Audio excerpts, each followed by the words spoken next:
পয়লা মে আন্তর্জাতিক শ্রমিক দিবস উপলক্ষে বৃহস্পতিবার সকালে রাজগ্রামের গোপালপুর পাথর শিল্পাঞ্চলে আয়োজিত হল শ্রমজীবী মানুষের সম্মানে এক সংগঠিত কর্মসূচি।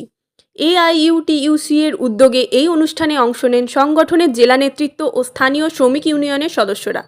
সকাল 7:30 নাগাদ এআইইউটিইউসি এর দলীয় পতাকা উত্তোলনের মধ্যে দিয়ে অনুষ্ঠান শুরু হয়।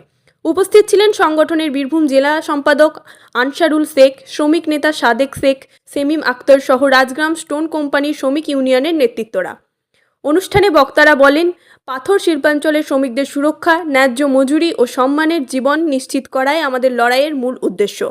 পতাকা উত্তোলনের পর গান, কবিতা ও সংক্ষিপ্ত বক্তৃতার মধ্যে দিয়ে এক শক্তিশালী শ্রমিক চেতনা ছড়িয়ে পড়ে গোটা অঞ্চলে। এআইইউটিইউসি নেতৃত্ব জানিয়ে দেন, এই আন্দোলন একদিনের নয়, এটা শ্রমজীবী মানুষের ন্যায্য অধিকার আদায়ের ধারাবাহিক সংগ্রাম।